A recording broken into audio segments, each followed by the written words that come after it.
Assalamualaikum warahmatullahi wabarakatuh. Waalaikumsalam warahmatullahi wabarakatuh. Alhamdulillah. Alhamdulillahilladzi hadana lihada wa ma kunna linahtadiya laula an hadanallah.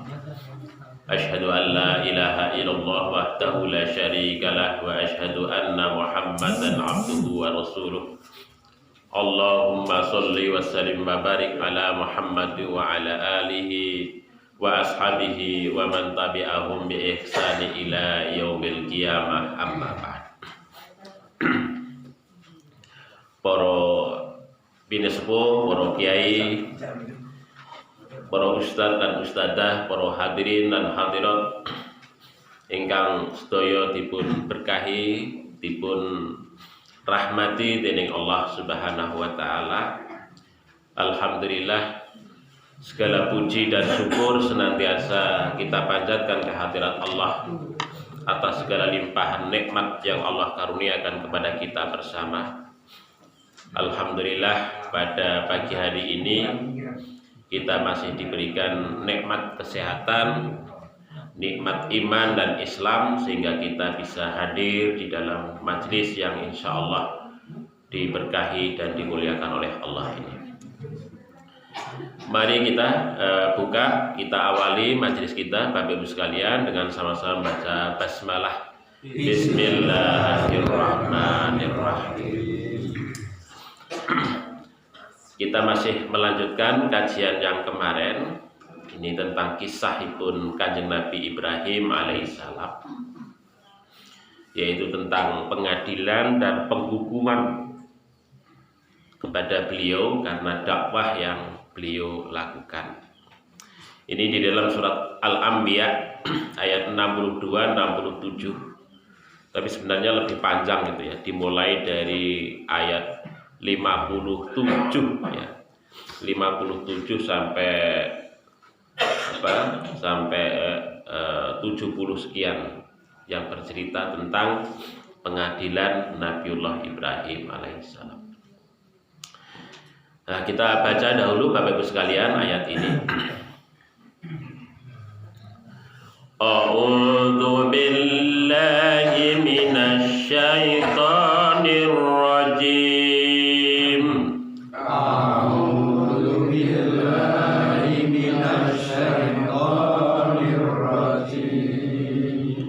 Bismillahirrahmanirrahim. Bismillahirrahmanirrahim. Qalu a anta fa'alta hadza. Qalu a anta fa'alta hadza Bi alihatina ya Ibrahim. bi alihatina ya Ibrahim. Qala bal fa'alahu kabiruhum hadza. Qala bal fa'alahu kabiruhum hadza Fas'aluhum in kanu yantiqun. fas'aluhum in kanu yantiqun.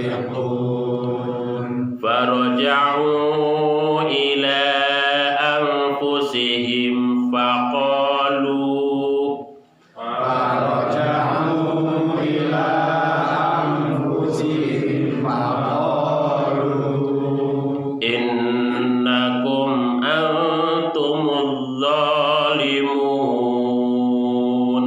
innakum antumuz zalimun. Thumma nukisu ala ru'usihim. Thumma nukisu ala ru'usihim. Laqad alimta ma haula'i yantiqun.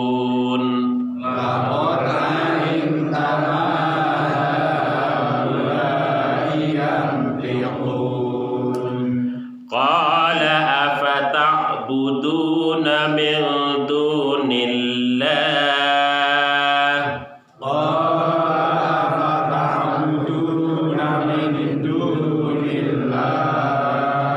ma la yanfa'uhum syai'an wa la yadurrukum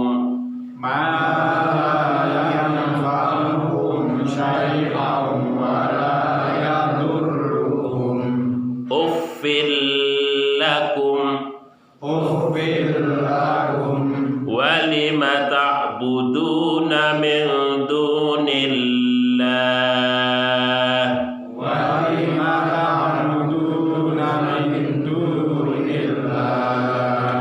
afala taqilun.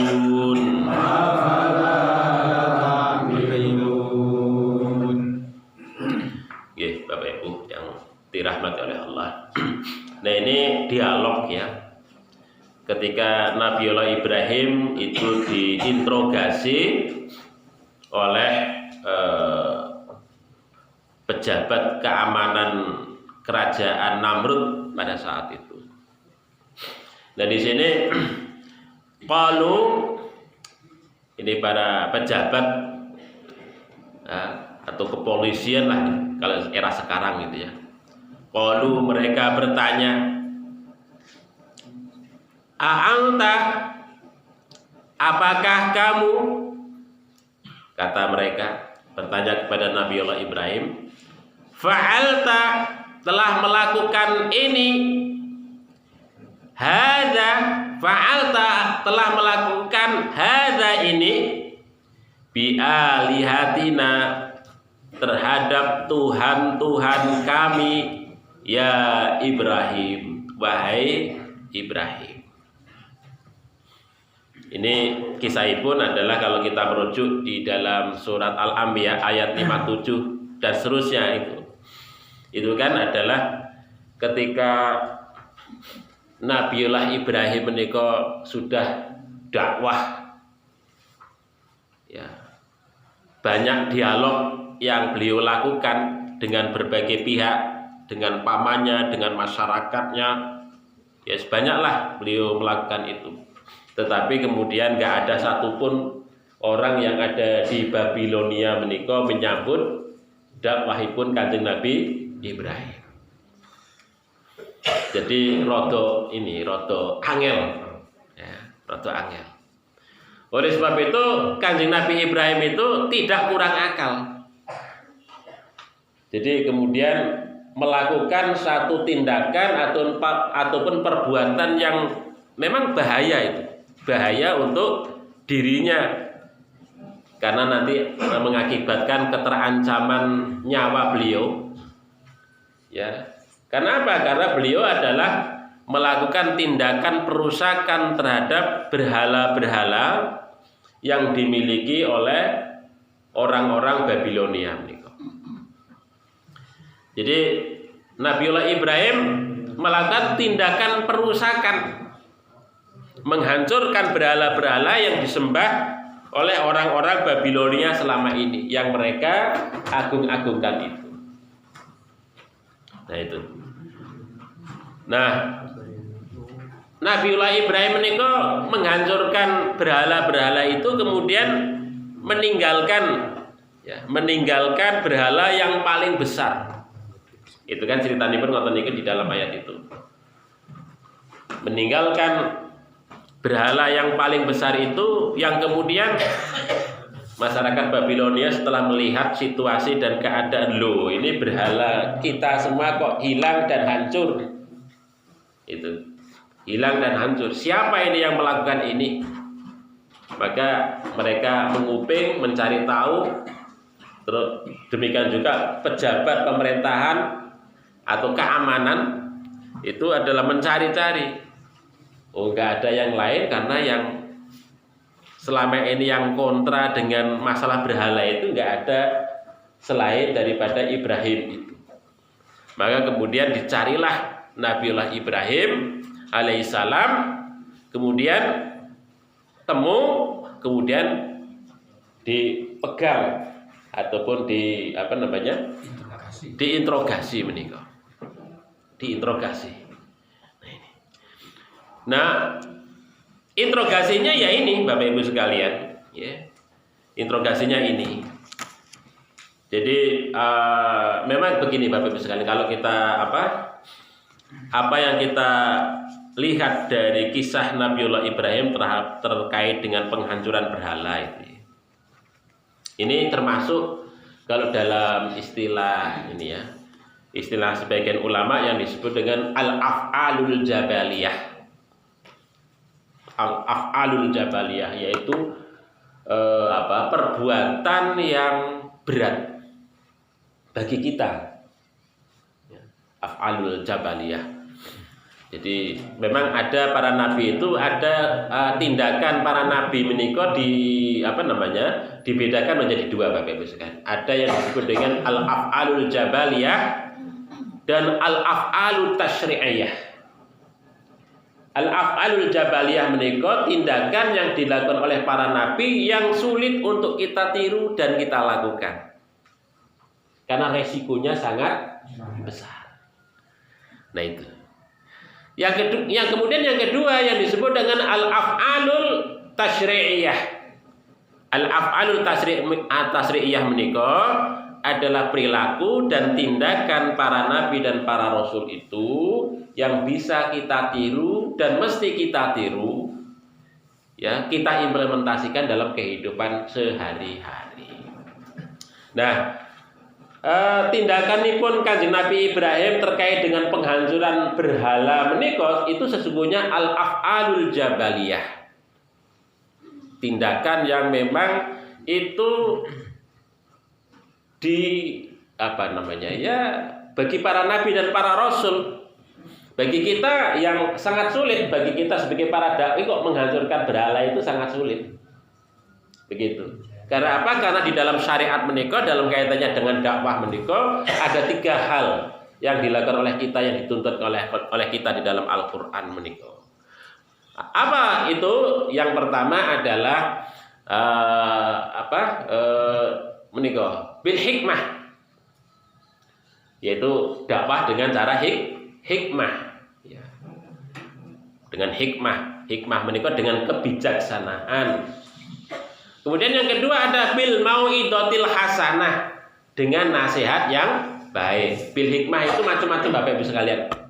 Kalau bil hikmah menika, bil hikmah itu contohipun jenengan ibu-ibu pakai jilbab.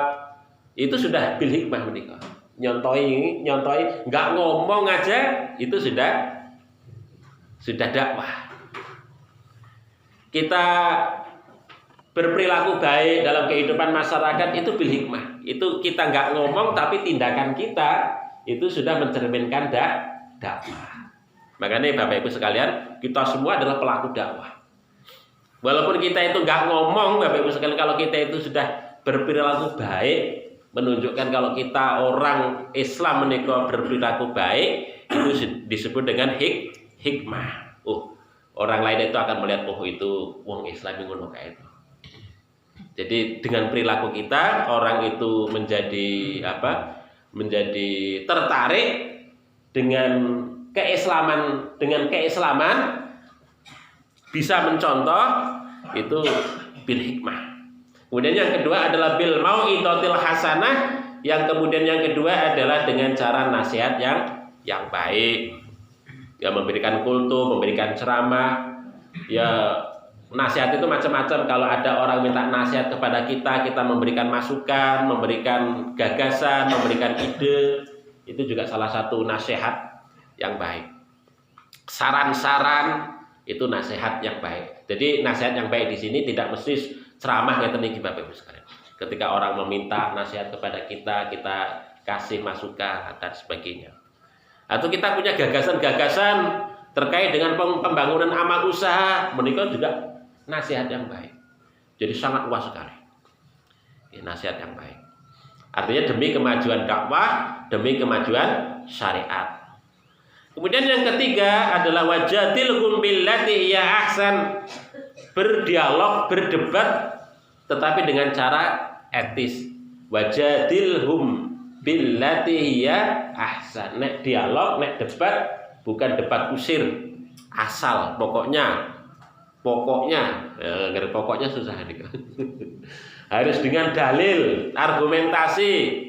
Nah begitu, dan harus berlapang dada, nggak ngototan tapi harus berlapang dada. Maksudnya berlapang dada itu juga memberikan kesempatan untuk yang lain untuk menyampaikan argumentasinya. Kita sanggah juga dengan argumentasi, dengan dalil dan sebagainya dan seterusnya. Itu salah satu wajadilhum billati hiya ahsan. Ataupun yang keempat, ini dalam keadaan terpaksa, ini ketika memang ini dalam konteks politik Bapak Ibu sekalian. Bisa mengangkat senjata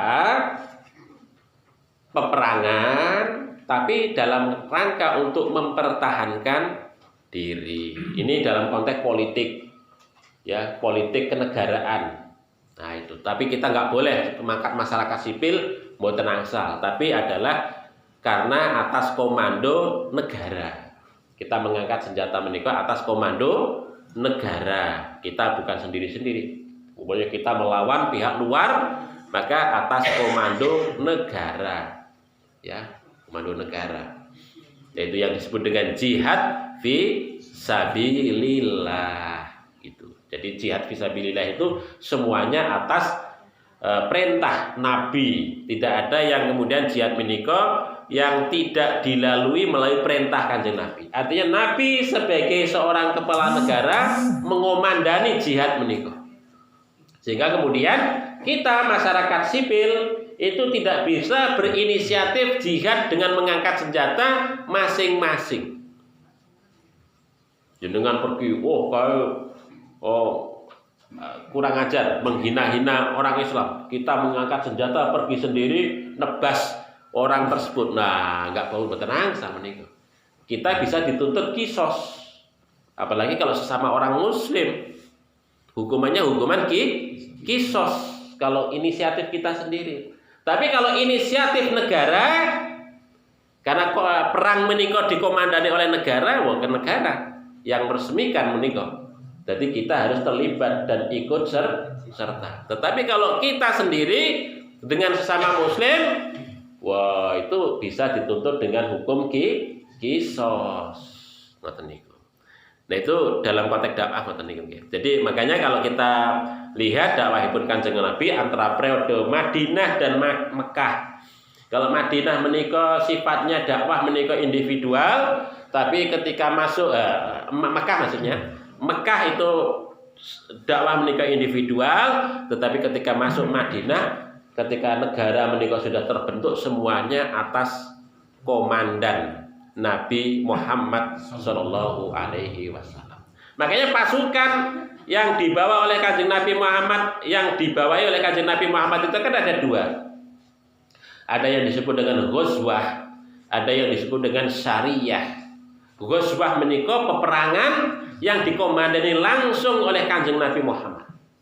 Itu namanya ghazwah. Ghazwatu Badrin, Ghazwatu Tabuk dan macam-macam. Kemudian yang kedua ada Ghazwatun Sariyah. Sariyah menika adalah pasukan yang dikirim oleh Kanjeng Nabi Muhammad, tapi Kanjeng Nabi Muhammad tidak langsung mengomandani. Tapi Kanjeng Nabi Muhammad mengutus salah seorang sahabat yang menjadi komandannya. Artinya itu resmi saking perintah Kanjeng Nabi Muhammad. Nah itu kalau kisahnya ngoten niku Bapak Ibu sekalian. Makanya dalam hal ini, dalam kaitannya dengan masalah jihad, itu tidak setiap orang berwenang melakukan jihad dalam konteks persenjataan. Kalau sekarang gitu. Jadi jihad itu terbatas.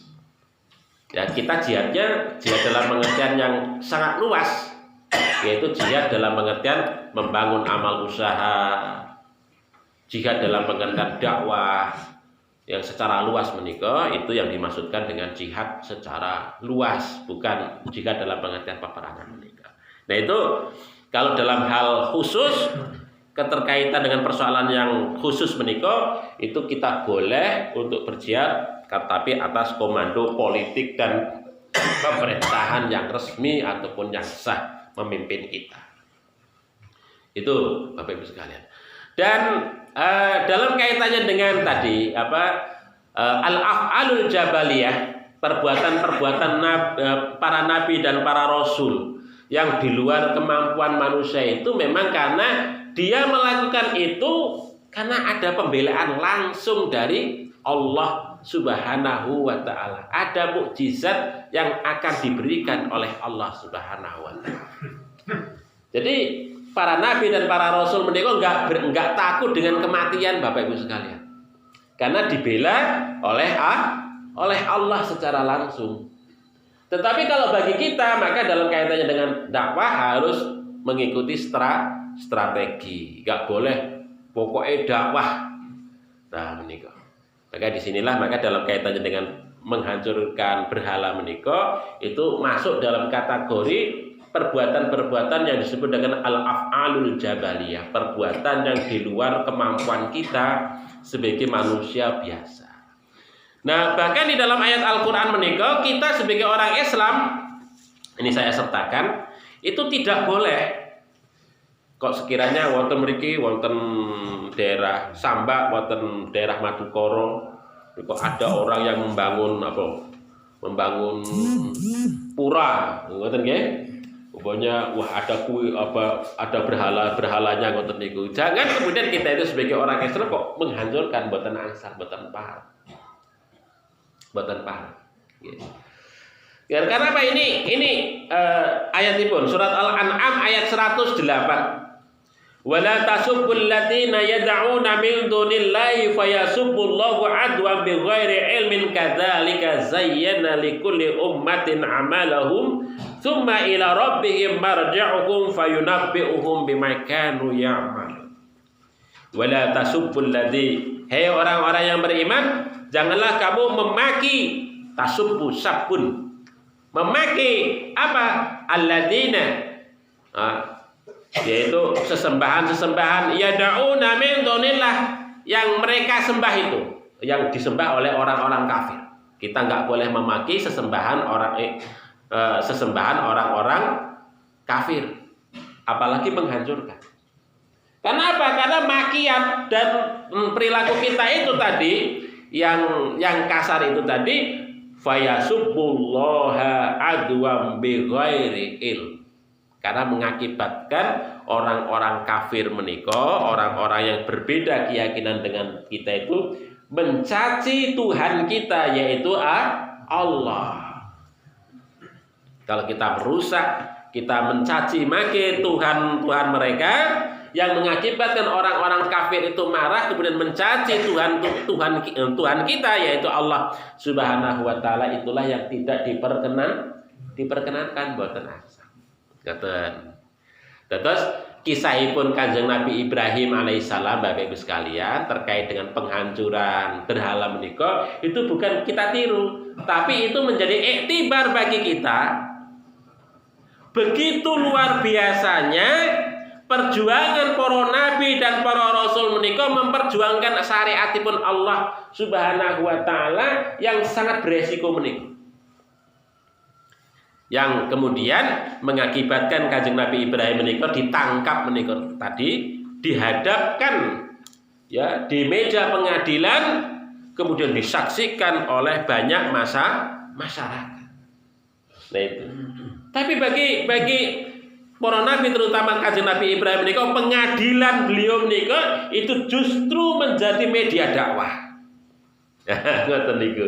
Jadi gak ada takutnya sama sekali, justru menjadi media dakwah, Bapak Ibu sekalian.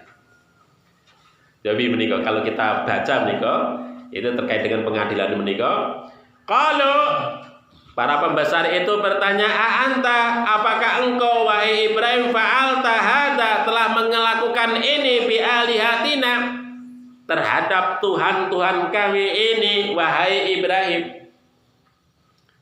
Maka jawabnya Kanjeng Nabi Ibrahim niku enteng. Jawab itu ngeten niki. Qala Ibrahim menjawab, "Bal fa'alahu, bahkan fa'alahu, yang melakukan itu kabiruhum." Itu loh, berhala yang besar itu kok yang melakukan, kata Nabi Ibrahim. Nabi Ibrahim jawabnya, yang melakukan itu adalah berhala yang besar itu. Fas'aluhum, maka tanyalah oleh kalian berhala yang besar itu, in kanu yantiqun, sekiranya berhala yang besar itu yang tekun, dapat berbicara. Dapat berbicara. Karena selama ini mereka menyembah berhala ya seperti melebihi makhluk hidup, sembah-sembah di macam-macam ngoten niku, yang dianggap bahwasanya berhala itu dapat memberikan kehidupan dan juga kematian, memberikan berkah, menjadikan manfaat untuk orang-orang Babilonia menika. Maka Kanjeng Nabi Ibrahim menika ketika menghancurkan berhala itu, menyisakan yang paling besar menika tujuannya untuk membalikkan logika. Yaitu Nabi Ibrahim sekali lagi menggunakan logika falsifikasi, membuktikan bahwasanya apa yang mereka lakukan menika salah dan keliru. Anggapan yang benar itu dibuktikan oleh Kanjeng Nabi Ibrahim bahwa anggapan yang benar oleh masyarakat Babilonia dibuktikan itu salah. Ini salah satu galipun logikanya ngaten niki. Kalau berhala itu disembah dan itu memang benar memberikan kehidupan untuk mereka, maka disisakan yang besar menika oleh Kanjeng Nabi Ibrahim itu sebagai bukti. Nah, untuk membuktikan bahwasanya berhala ini menika adalah tidak perlu disembah karena tidak memberikan manfaat. Ngomong aja tidak bisa. Bahkan di sini Kanjeng Nabi Ibrahim yantiqun nutkun yantiq. Maksudnya yantiqun menika berbicara tetapi dengan logika. Ya, kalau burung bio menika kan bisa diajari ngomong ya. Nah, itu kan bukan yantiq. Karena apa? Karena sekedar ngomong saja.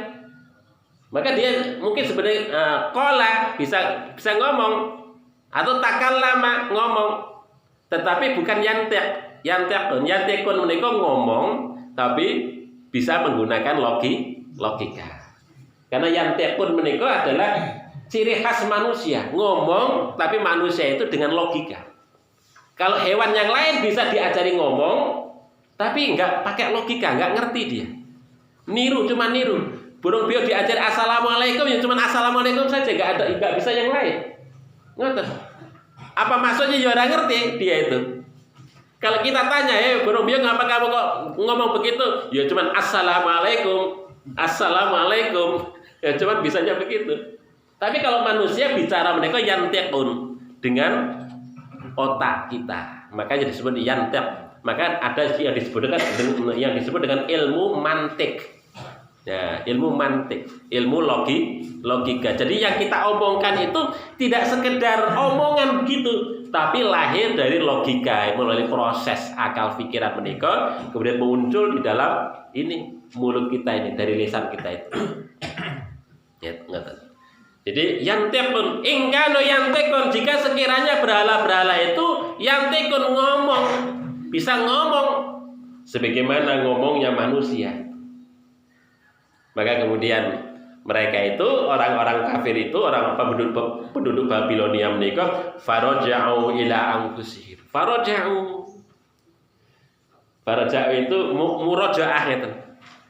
Oh iya, sadar. Berintrospeksi di diri. Kemudian setelah berintrospeksi ngoten niku kemudian baru mereka itu menjawab apa yang ditanyakan atau yang dikomentari oleh Ibrahim itu. Faqalu, maka pejabat yang menuntut Ibrahim itu faqalu, mereka berkata innakum ini mereka itu saling berkomentar di antara mereka. Faqalu, dan mereka itu saling berkomentar innakum antum dzalimun. Kita ini termasuk orang-orang yang dolim. Jadi mereka itu rada malu lah gitu ya. Rada malu. Iya. Kita itu kan selama ini nyembah berhala ini. Kalau berhala sekarang suruh nakon nih karena Ibrahim nih. Kira-kira berhala kita itu ngomong orang untuk malu. Jadi mereka itu sering bertanya-tanya. Jadi mereka itu menyatakan innakum antum dolimun. Berarti kita itu termasuk orang-orang yang dolim. Kata niku Bapak Ibu sekalian. Saking malunya itu sumanokeso. Kemudian tertunduklah ala ru'usihim, kepala-kepala mereka tertunduk. Rotok malu menika sambil menjawab, laqad alimta, sungguh engkau telah mengetahui wahai Ibrahim, maha ulai, tidaklah mereka itu, maksudnya berhala-berhala itu yang tiku yo ora iso ngomong. Kamu kan ya mengetahui Ibrahim bahwa berhala-berhala itu tidak bisa ngomong. Ya mana mungkin kami itu akan tanya mereka, wong mereka itu kok bisa ngomong. Jadi logikanya Nabi Ibrahim luar biasa menikah. Maka kemudian dari situlah Kanjeng Nabi Ibrahim menegaskan, qala, Nabi Ibrahim menyatakan, afata'buduna, mengapa kalian itu kok masih tetap menyembah min dunillahi, selain Allah Subhanahu wa taala, mala, yang tidak yang fa'ukum, memberikan manfaat syai'an sedikit pun, wala yadurrukum, dan tidak memberikan madarat, membahayakan untuk diri kalian. Untuk apa kalian itu menyembah selain daripada Allah Subhanahu wa taala, kalau yang kalian sembah itu tidak memberikan apa-apa, ngomong saja tidak bisa, tidak mampu.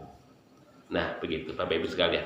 Jadi ini logikanya Nabi Ibrahim luar biasa terkait dengan masalah ini, terkait dengan jawaban-jawaban yang beliau lakukan begitu.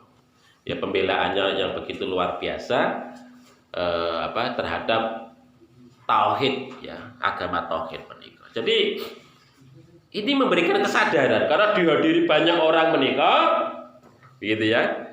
Yang kemudian itu di tengah-tengah masyarakat menikah, Babilonia sudah mulai agak goyah, mulai terpecah menikah. Terkait dengan dengan penyembahan mereka terhadap berhala menikah. Nah, tetapi karena ya pejabat pemerintahan memiliki kuasa, ya. Yang penting kan kalau sudah ditangkap, kalau bisa ya diadili masuk penjara, apapun caranya menikah. Nah, inilah yang kemudian dilakukan terhadap Nabiullah Ibrahim ini. Makanya ketika interogasi itu terjadi dan selesai interogasi itu dan pejabat pemerintahan itu juga tidak bisa memberikan satu bukti yang konkret terkait dengan dengan perusakan berhala itu, hanya saja mereka itu memastikan tidak ada orang di Babilonia selain Nabi Ibrahim menikah yang telah melakukan perusakan menikah. Nah, itulah yang kemudian membuat para pejabat pemerintahan Raja Namrud itu untuk menghukum Nabiullah Ibrahim menikah. Hukumannya bukan main-main Bapak Ibu sekalian. Hukumannya adalah dibakar hidup-hidup. Nah, itu dibakar hidup-hidup. Itu kan orang biasa ya habis dadi awu. Selesai, ya. Karena Nabiullah Ibrahim itulah seorang nabi yang disebut dengan Khalilullah, orang yang dekat dengan Allah Subhanahu wa taala.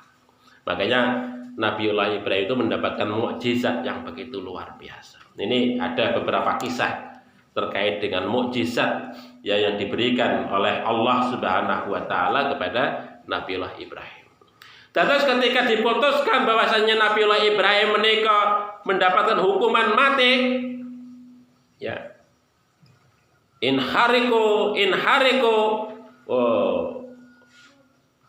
dibakar, ayo dibakar. Jadi ketika diputuskan dibakar menikahlah yang kemudian pemerintahan Raja Namrud ini membangun tungku besar. Itu diceritakan di dalam beberapa tafsir membangun tungku besar. Imam At-Tabari, ya, Imam At-Tabari menceritakan menika membangun tungku besar berdasarkan surat As-Saffat ayat 97. Membangun tungku besar, semua masyarakat berpartisipasi untuk mengumpulkan kayu bakar. Nah, sibuk urun kabeh masyarakat menika dalam rangka untuk membakar Nabiullah Ibrahim alaihi salam. Wele wong biasa nggih gemeteran mati rumiyin sebelum dibakar. Nggih, Bapak Ibu yang dirahmati Allah. Terus ini karena Kanjeng Nabi Ibrahim, ya. Ya, pada saat Kanjeng Nabi Ibrahim menika diikat menika. Ja'alu yusyaquna, ketika Nabiullah Ibrahim menika diikat, mulai diikat tangannya menika. Kanjeng Nabi Ibrahim niku menengadah ke langit. Wah, karena ini kekasihnya Allah Subhanahu wa taala, ya, makhluk yang ada di langit menika bingung. Para malaikat, ya langit dan seisinya menika, para gunung-gunung juga bingung. Lapor bermunajat kepada Allah Subhanahu wa taala, ya Rabb, ya Rabbana, wahai Allah Subhanahu wa taala, yuhraqu Ibrahimu fik. Nabi Ibrahim itu akan dibakar karenamu, wahai Allah Subhanahu wa taala. Allah komentari ngaten iki. Ana a'lam, aku telah mengetahui. Aku mengetahui. Kalau sekiranya kok dia, kata Allah itu balasannya ngaten iki. Kalau sekiranya Nabi Ibrahim itu memohon kepadamu, ya tolong dia. Kalau Ibrahim kok minta mohon kepadamu, tolong dia. Nah, ngeten niku. Ini artinya ngeten iki Bapak Ibu. Jawaban Allah kepada para makhluk yang yang bermunajat kepada Allah menika, ini menunjukkan bahwa pengetahuan Allah Subhanahu wa taala tentang keadaan Nabi Ibrahim menika memang sudah digenggam di tangannya Allah Subhanahu wa taala. Dan kemudian Allah Subhanahu wa taala proses pembakaran Nabiullah Ibrahim menika adalah merupakan satu ujian keimanan. Allah menika nggih nguji kepada Nabiullah Ibrahim. Kira-kira engko nek makhlukku teka karo Ibrahim, apakah Nabi Ibrahim itu imane ki mantep madhep maring Gusti Allah ataukah tidak? Ya ngoten niku. Maksudnya apakah dia itu memohonnya itu kepada Allah atau memohonnya kepada makhluk? Ngoten niku. Betul Bapak Ibu sekalian. Datanglah rintik hujan menika dugi ning Ibrahim, takon, wahai Ibrahim, apakah kamu butuh pertolonganku? Ditolak kali ini. Mohon maaf, kalau saya kepadamu saya tidak butuh, kata Nabi Ibrahim. Pergilah rintik hujan menika. Angin teko maring Ibrahim, wahai Ibrahim, apakah engkau butuh pertolonganku? Nyuwun sewu angin, saya tidak butuh pertolongan. Bahkan malaikat Jibril datang kepada Nabi Ibrahim, wahai Ibrahim, apakah butuh pertolongan? Tidak, saya tidak butuh pertolongan. Ngoten niku. Maka ketika Nabiullah Ibrahim menika mau dilemparkan ke tungku yang besar menika nengadah ke langit, yang doanipun niki saya sertakan Bapak Ibu. Ini zikirnya Nabiullah Ibrahim. Ini bisa kita baca kalau kita dalam keadaan yang situasi yang sulit. Allahumma innaka fis samai wahidun wa ana fil ardi wahidun a'budu. Ya Allah, sesungguhnya Engkau zat yang Maha Esa, satu-satunya yang ada di langit. Wa ana fil ardi wahidun, dan aku di bumi iki sendirian. A'budu, yang menyembah kepadamu ya Allah. Dewean. Nabi Ibrahim yang bumi satu-satunya yang menyembah kepada Allah Subhanahu wa taala. Ya ngoten niku. Cuman ngoten niku. Ungkapanipun Kanjeng Nabi Ibrahim dumateng Allah Subhanahu wa taala. Dan di dalam teks lain yang diriwayatkan oleh Imam Tabari ngaten niki, Allahumma antal wahidu fis sama. Ya Allah, sesungguhnya Engkau adalah satu-satunya zat yang ada di langit. Wa anal wahidu fil ardi, dan aku adalah manusia satu-satunya yang ada di bumi. Laisa fil ardi ahadun, tidak ada seorang pun yang ada di muka bumi ini ya buduk ghairi, yang menyembah kepadamu selain aku. Hasbiyallahu wa ni'mal wakil, cukuplah bagiku Allah wa ni'mal wakil, dan dia sebaik-baik penolongku, sebaik-baik tempat sandaranku. Itu zikiripun Kanjeng Nabi Ibrahim alaihissalam. Setelah diberi tawaran ngoten niku, itu dia itu hanya pasrah kepada Allah Subhanahu wa taala. Dan dikisahkan juga ketika malaikat Jibril teko, ketika dilemparkan itu kan disongsong oleh malaikat Jibril, wahai Ibrahim, apakah engkau butuh pertolongan? Tidak. Maka malaikat Jibril menika ngomong kalih Nabiullah Ibrahim, wahai Ibrahim, sekarang mintalah tolong kepada Allah Subhanahu wa taala. Kemudian Nabiullah Ibrahim menika berzikir ngoten niku. Ya Allah, Engkaulah zat satu-satunya yang aku sembah yang ada di langit, dan akulah satu-satunya yang di bumi ini yang saat ini menyembah kepadamu. Tidak ada lain makhluk yang menyembah kepadamu selain daripada saya. Hasbiyallah wa ni'mal wakil, cukuplah Allah itu bagiku, wa ni'mal wakil, sebaik-baik tempat bersandar. Ya, itu kalau kita baca hasbunallah wa ni'mal wakil, ni'mal maula wa ni'man nasir. Itu kepasrahan yang begitu luar biasa, Bapak Ibu.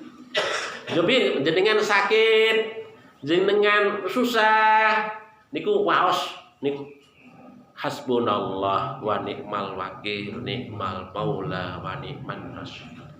Ya Allah, itu ya cukuplah Allah bagiku. Ya, tidak ada tempat bersandar selain daripada Allah. Dialah tempat sebaik-baiknya tempat pertolongan. Ya, ni'mal maula wa ni'man nasir. Ustaz, okay. Saya pernah membaca yaitu kisah Nabi Ibrahim itu waktu apinya sudah menyala-nyala, itu ada semacam ya burung, ya sini burung pipit. Okay. Itu yang berusaha membawa air, istilahnya itu semprot aja mateni. Yang pertama. Yang kedua itu juga ada seekor cecak yang dia itu ngecor ngarak ndamu. Lalu ditanya keduanya, kesimpulannya itu apa? Itu cuma embel-embel atau itu cerita enggak ada dasarnya. Ditanya keduanya, apa mungkin komplit nggo banyu kak ra nyemprot gedhi sakmono gedene. Njur cecek ndamu apa mungkin? Tapi jawaban mereka saya sudah berusaha berbuat baik walaupun tidak berhasil. Itu memang ada.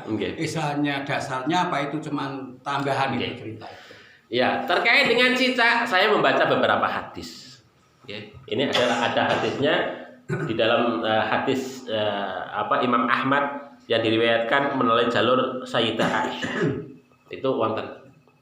Itu hadisipun terkait dengan niku. Terus seluruh makhluk menika selain orang kafir, makanya cicak menika disebut dengan fuwaisik. Fuwaisik nika makhluk kecil yang berbuat fasik. Ya, maka disebut dengan digelari dengan fuwaisik. Ya, karena apa? Karena dia itu berpihak kepada orang kafir, orang-orang Babilonia yang kafir menika. Tidak sebagai makhluk yang lain itu mendukung bagaimana Nabi Ibrahim menika ketika dimasukkan ke dalam tungku menika berharap tungkunya itu padam dengan berbagai macam upaya. Tetapi memang kalau kisah ketika burungnya itu tadi, yang burung yang bawa air menika, saya cari-cari memang belum dapat. Tapi kalau yang kalau yang cicak menika saya menemukan di beberapa hadis, terutama yang dikisahkan oleh Sayyidah Aisyah radhiyallahu anha menika. Terus ya mungkin ya burung menika bisa masuk seluruh makhluk menika yang ikut serta memang mendoakan berupaya bagaimana api menika bisa padam. berdoa, bermunajat juga kepada Allah Subhanahu wa taala, memohon kepada Allah supaya api menika tidak membakar Nabiullah Ibrahim alaihissalam. Ya, memang secara inilah yang disebut dengan keberpihakan ya. Keberpihakan kepada kebenaran. Ya memang ada orang itu berpihak kepada yang mungkar nggih wonten. Nggih contohipun nggih orang-orang kafir Babilonia menika ya berbondong-bondong untuk berpartisipasi mengumpulkan kayu bakar. Bahkan orang yang sakit saja, sakit mangkat nggawa kayu, Bapak Ibu sekalian. Sakit menika. Nah, ini diceritakan di dalam tafsirnya Imam At-Tabari dan tafsirnya Imam Ar-Razi. Tafsir Khazin ini. Ya. Niku ngoten niku. Makhluk yang lain yang berpihak kepada orang yang beriman, terutama Nabiullah Ibrahim juga sama, bermunajat, bermohon kepada Allah. Termasuk tadi usaha angin mendatangi Nabiullah Ibrahim, usaha hujan mendatangi Nabiullah Ibrahim, malaikat Jibril yo bermunajat, berdoa kepada Allah, mengadukan nasibnya Nabiullah Ibrahim menika. Termasuk semua makhluk itu ikut serta, bahkan semut juga ikut serta untuk kemudian berpartisipasi supaya bagaimana api menika padam. Ibarat itu mestakung kan, semesta mendukung Nabiullah Ibrahim alaihissalam. Dari situlah kemudian ketika Nabiullah Ibrahim menika bermunajat menengadah ke langit menika dengan doa dan zikir menika yang kemudian dijawab oleh Allah Subhanahu wa taala. Ya naru kuni bardan wa salaman ala Ibrahim. Nah itu. Ya naru kuni bardan wa salaman ala Ibrahim. Oke. Niki ada zikirnya juga, salah satu zikir Nabiullah Ibrahim. Ketika Nabiullah Ibrahim menika diikat tangannya, mulai diikat tangannya menika. Nabiullah Ibrahim menika zikirun la ilaha illa anta subhanaka lakal hamdu walakal mulku la syarika. La ilaha illa anta, tidak ada Tuhan selain Engkau. Subhanaka, maha suci Engkau. Lakal hamdu, hanya pujian itu hanya untukmu. Walakal mulku, dan kerajaan itu hanya untukmu. La syarikalah, tidak ada sekutu bagimu. Itu zikiripun Kanjeng Nabi Ibrahim. Makanya zikir-zikir niki Bapak Ibu sekali kalau kita baca sebelum doa ini luar biasa. Ini mengantarkan doa kita itu menjadi mustajab. Gitu ya. Nah, tadi ya Bapak kita. Terus yang terkait dengan orang ataupun keberpihakan nih, para makhluk memiliki keberpihakan kepada kebenaran. Sekecil apapun yang kita lakukan, maka kalau kita berpihak kepada kebenaran itu insya Allah mendapatkan pahala dari Allah. Tetapi sebaliknya, sekecil apapun yang kita lakukan kalau kita berpihak kepada kebatilan, maka Allah Subhanahu wa taala akan membalas kebatilan itu. Nah, terus yang kalau kita nggak mampu untuk memberi, nggak bisa berpartisipasi, ndonga ingkang kata. Donga kemawon ingkang kathah. Karena apa? Karena donga menika biasanya akan mengabulkan hajat. Hajat menika untuk sampai kepada Allah Subhanahu wa taala. Nah, ngoten niku. Terus itu keberpihakan, dari saling mendukung Bapak Ibu sekalian. Saling mendukung antara satu dengan yang lainnya. Bapak Ibu yang dirahmati oleh Allah Subhanahu wa taala. Nah, ketika Kanjeng Nabi Ibrahim menika sudah dimasukkan ke dalam tungku menika, maka ketika Allah Subhanahu wa taala menyatakan ya naru kuni bardan wa salaman ala Ibrahim, wahai api, ya, kuni jadilah engkau bardan yang dingin, wasalaman dan menyelamatkan ala Ibrahim, kepada Nabi Ibrahim. Itu tiba-tiba walaupun api menika meluap-luap tapi dingin. Menika dingin. Karena apa? Ternyata ketika Allah itu ya naru bardan wa salaman ala Ibrahim, Di dalam tafsirnya Imam Ar-Razi ya. Nah, Imam Ar-Razi saya tutup di sini. Imam Ar-Razi ternyata Allah Subhanahu wa taala menika ngutus yang disebut dengan malakudzil, malaikat perlindungan. Mengutus malaikat perlindungan yang mendampingi Kanjeng Nabi Ibrahim, duduk di sampingnya Nabiullah Ibrahim. Yang malaikat itu serupa wajahnya dengan Nabiullah Ibrahim, duduk di samping Nabiullah Ibrahim. Kemudian di samping itu juga Allah Subhanahu wa taala ngutus malaikat Jibril yang membawakan baju saking surga. Di Kanjeng Nabi Ibrahim dikelambeni baju dari surga, ya enak, nyaman. Ibaratnya mantel wis dijogo karo malaikat pelindungan, dikasih mantel ngoten niku, ya nyantai kemawon. Walaupun di dalam api. Ya ngoten niku. Nah, itulah mukjizat. Nah, ketika ini kan disaksikan oleh Raja Namrud delok, lho, kayak Nabi Ibrahim sing dicemplungne ning tungku Nabi Ibrahim, kok enek saiki enek loro. Gumun. Nah, lho kok enek loro. Nabi Ibrahim kok enek loro. Ngoten niku. Maka kemudian Namrud mengatakan, "Ya Ibrahim, sekiranya engkau mampu keluar dari tungku itu, maka keluarlah." Wah, dari Dari mowo ingkang panas menika, Nabi Ibrahim grusuk keluar. Metu sangka api menika. Malaikat si Raja Namrud gumun. Wahai Ibrahim, saya melihat ada seseorang yang serupa dengan kamu tadi duduk di sampingmu. Itu siapa? Maka Nabi Ibrahim menyatakan itulah yang disebut dengan malakudzil. Itu adalah malaikat perlindungan yang sengaja dikirim oleh Allah Subhanahu wa taala untuk menemani saya ketika saya dibakar. Maka kemudian ketika itu juga Raja Namrud menyatakan, "Fa inni muqarribun ila rabbik." Wahai Ibrahim, aku akan dekat dengan Tuhanmu. Aku akan berusaha untuk dekat dengan Tuhanmu, dan aku akan berkorban 4.000 ekor sapi. Karena dengan melihat kejadian ini, aku menyaksikan kebesaran Tuhanmu yang telah dibuat terhadapmu itu. Wah, kata Ibrahim, wahai Namrud, sesungguhnya Allah tidak akan menerima kurbanmu selama kamu masih dalam agama lama. Wahai Ibrahim, aku enggak mampu untuk meninggalkan kerajaanku, tetapi aku akan tetap berkorban untuk Tuhanmu itu tadi.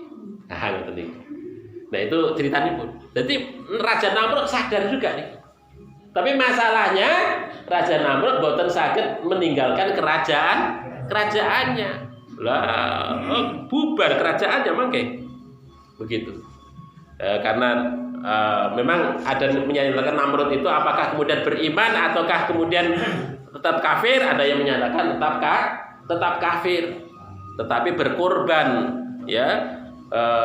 Karena melihat keagungan Allah Subhanahu wa taala itu yang diperbuat kepada Nabiullah Ibrahim alaihissalam. Ada juga yang kemudian menyatakan beriman. Nah, betul itu. Bapak Ibu yang dirahmati oleh Allah Subhanahu, itu mukjizat. Jadi memang peristiwa itu diberikan kepada para nabi dan para rasul, tidak kepada kita.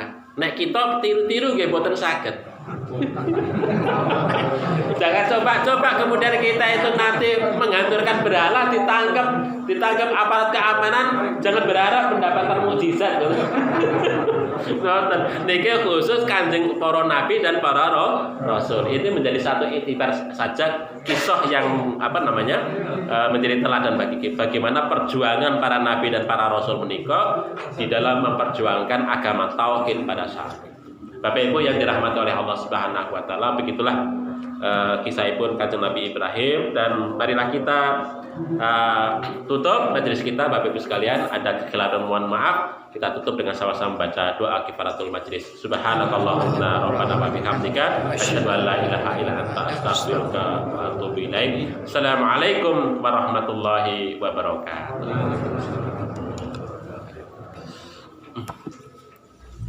Sampai ke